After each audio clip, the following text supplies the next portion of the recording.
Ladies and gentlemen, Abdullah here from Freedom for All. In this video, I will try to explain why evil exists in this world. When we look around the world, it's often hard to ignore the immense pain. We see terrible violence, shocking brutality, acts like war and genocide. We might even feel echoes of conflict or unkindness within ourselves. It raises a profound and a troubling question.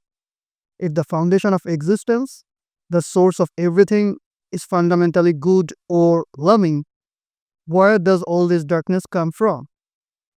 How can such awful things happen? Why things are still evil? It feels like a deep contradiction. Is there some actual force of evil fighting against good? Or is it something else going on? This isn't about having final answers, but about exploring a different way to look at it, based on observing our own experiences. Let's start with what's most basic. What's always here before we add any level? There's simply awareness. Awareness itself is the knowing quality present right now. The knowing that is aware of the words we speak, aware of our surroundings, aware of our thoughts and feelings passing through. This awareness is the very capacity that knows all possible sights, sounds, sensations, thoughts, and feelings that constitute any experience, whether pleasant or unpleasant. Think of awareness like the open space of a room. Everything in the room, the furniture, people moving, light, shadows, appears in that space. The space allows it all, but the space itself isn't really changed or harmed by what happens within it. Awareness is like that fundamental, allowing a space in which all our experiences happen. You could even say our experiences are like shapes appearing within and made of this awareness, just like waves are made of water.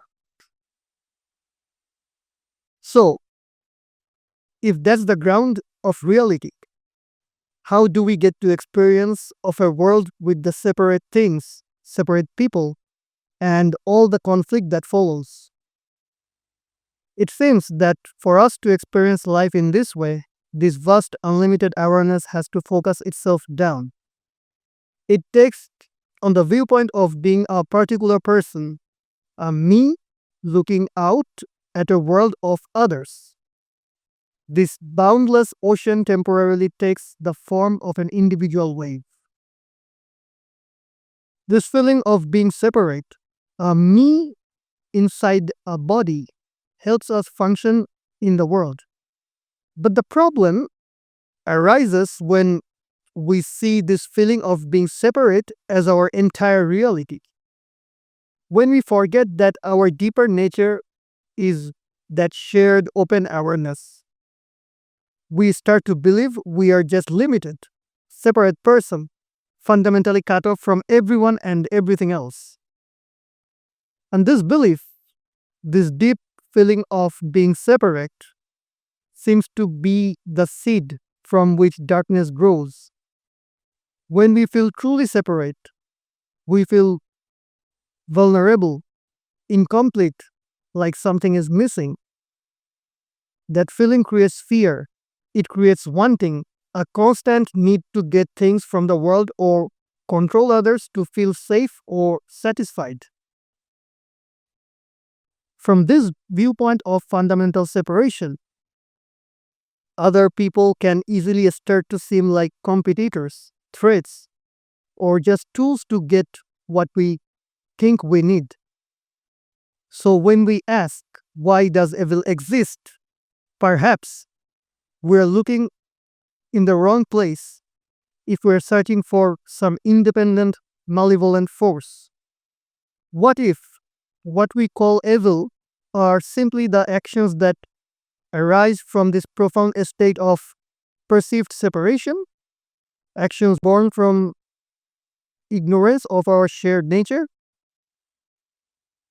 It seems the evil or unkindness we see is an inherent feature of reality, but rather a consequence of viewing reality through this lens of separation.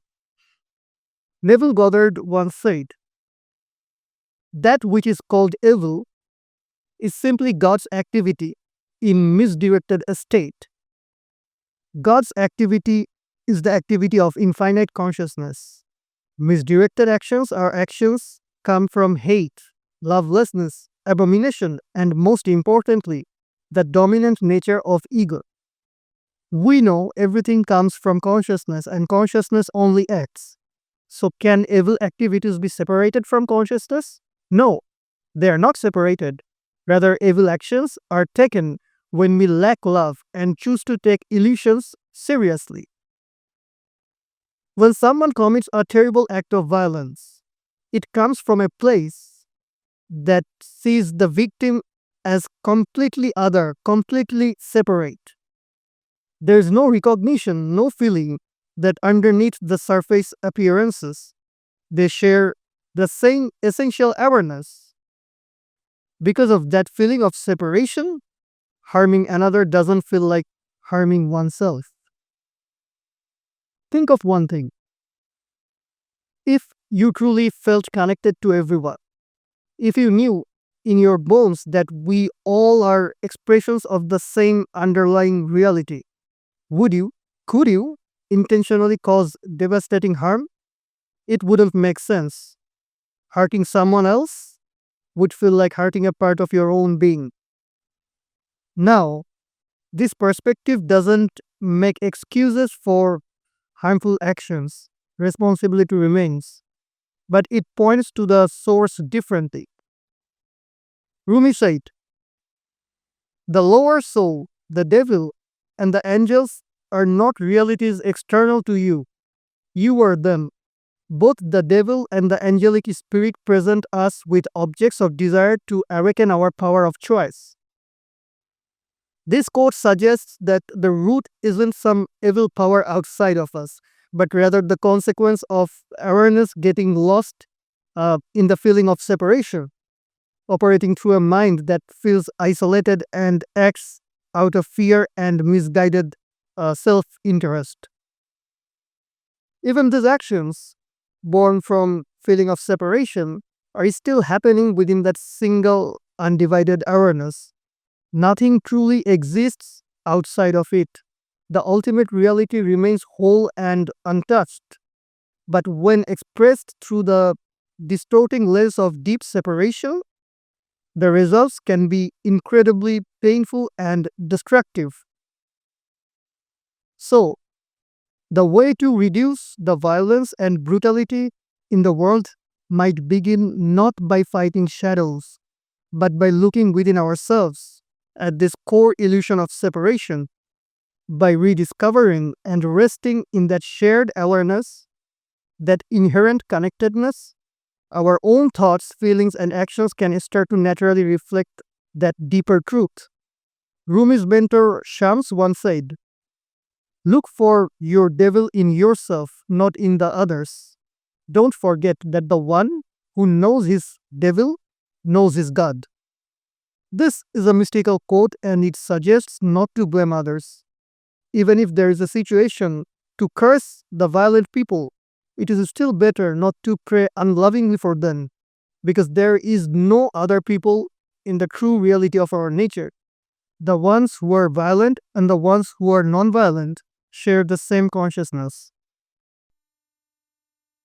Ultimately, this exploration suggests that the most fundamental reason we things like war, violence, and cruelty is this powerful, pervasive belief and feeling that we are separate beings cut off from one another. It's this sense of division that seems to lie at the heart of conflict and suffering we witness and experience. So that's it from today. If you watch this, let me know how you deal with the evil things of the world. It is not always easy to ignore the evil things around us. So dealing with evil stuffs peacefully quite often becomes a necessity.